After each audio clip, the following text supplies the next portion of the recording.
you might want to bring along some frigates. Okay. Now the purple. No, you won't really get great ratios unless you're attacking with the unit as fodder mixed with larger ships. So back top, like the fighter against the P ring, purple. Against P shield, purple.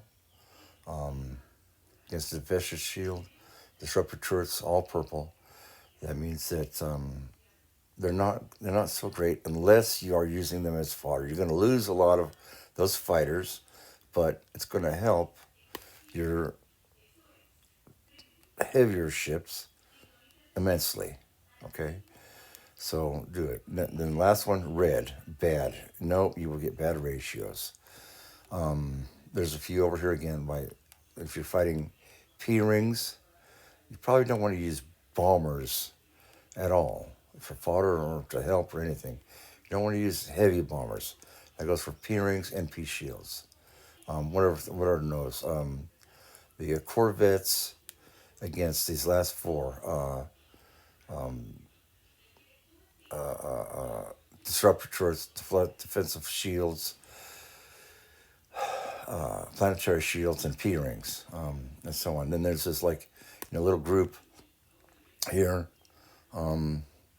corresponding to using ion frigates, cruisers, heavy cruisers against some lower level turrets, like the missile plasma and ion turrets. So no, don't use that stuff. But and then there's another patch, for using bombers and heavy bombers against some capital ships. No, don't use them.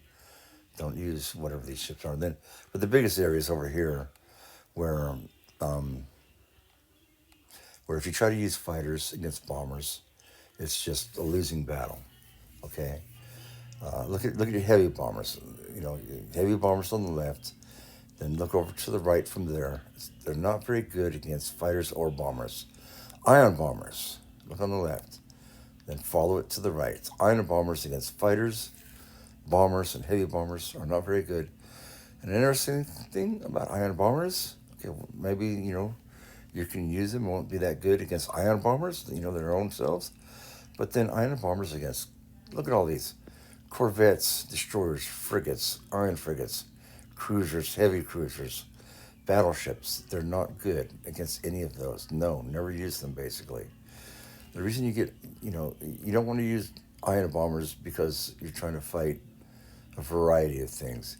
You want to use it specifically against the things they say yes in. And that includes a wide variety of turrets and shields, higher level turrets and shields, I should say, and against some capital ships. All right, you get yeses there, but otherwise you get a bunch of no's. Destroyers, don't use them against anything from corvettes down. Frigates, don't use them from destroyers down. Iron frigates, then all the way, to so like heavy cruisers. You don't want to use heavy cruisers against cruisers or anything less, except for maybe fighters, but only if you could attack those fighters against, without using a unit. One of the most versatile ships in this game are cruisers, but if you look at cruisers, they don't do good against fighters, believe it or not. If you're fighting fighters, you're going to have bad ratios. Same thing with bombers, heavy bombers, ion bombers, corvettes, destroyers, frigates, and ion frigates. You won't have good ratios. Use your cruisers when you want to kill other cruisers, and then whenever you want to kill heavy cruisers, battleships, dreadnoughts, titans, and then using your cruisers at defensive units such as photon turrets, disruptor turrets, deflective shields, and planetary rings, and maybe I meant to say planetary shields and maybe planetary rings. But again, the blue, look down, only if you have fodder units with your unit. So bring along a bunch of fighters. And so, let's see, what else? That's pretty much it. Never attack with scout ships, outpost ships, carriers, fleet carriers, or recyclers. Experts disagree. I use fleet carriers sometimes. But remember what the Brown said? Only if you can attack without losing a unit. If I can attack without losing any fleet carriers, I'll do it. And the last paragraph, fodder ships include fighters, bombers, heavy bombers, and ion bombers. They can also, okay, oh, this is very important. They can be dropped, quote unquote, on a target or and used by themselves in the yes scenarios, or used in a mixed fleet to help get better ratios in the fodder unit scenarios. But the dropped thing is important. Suppose you have some fighters that you're using as fodder, and you go to a base, and suppose it has like 500 fighters sitting on it, 5 heavy cruisers, and a battleship, all right? And it's got, suppose it's got ion turrets and photon turrets and deflection shields, all right? The fighters sitting there are, in a way, they're your biggest threat. And you want to get rid of them in the most economical way you can. What you're going to do is use the exact number of fighters to kill those fighters. Because, for example, if you use, and you're fighting 1,000 fighters.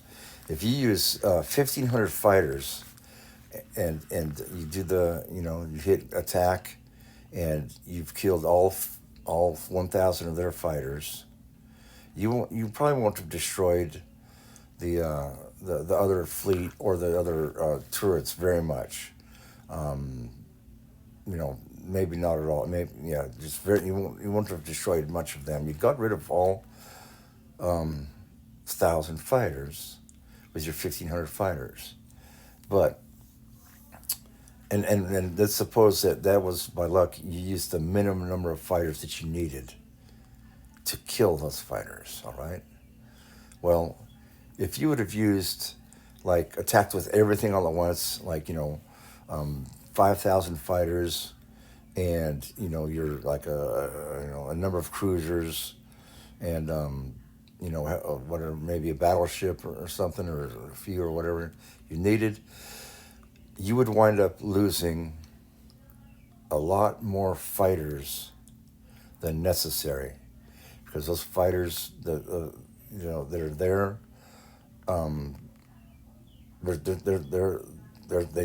they're strong. They'll destroy a lot more, than otherwise. How do I say this? Okay, let me back up a second. So, like, okay, remember, you can use 1,500 fighters to destroy those 1,000 enemy fighters. But if you just go, instead of like putting 1,500 fighters there, you put like 3,000, double, or like 3,200 maybe fighters to destroy those 1,000 fighters.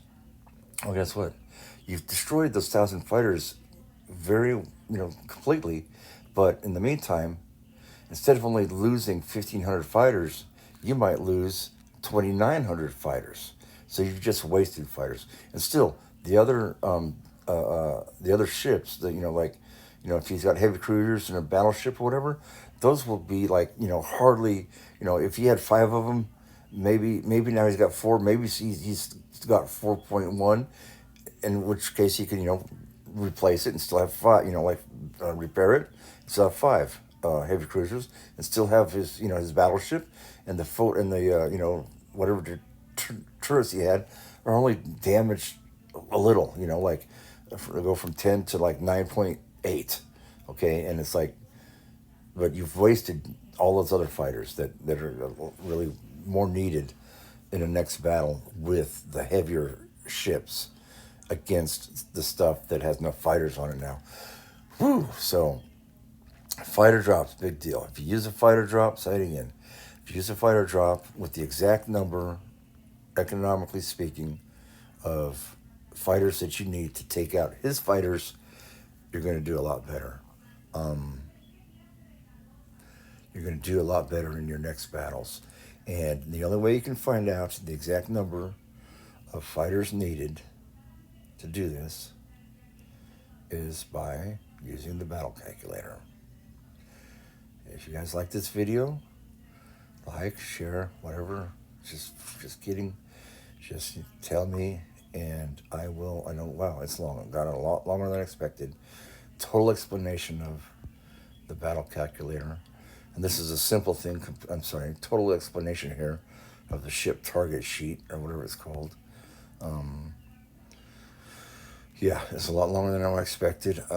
Battle calculator is a lot more complicated, and I guess it's going to take more time. Probably won't have to do the battle calculator in little sections. There you go. Just let me know if you want me to give you more videos on how to do stuff here. See you, bye.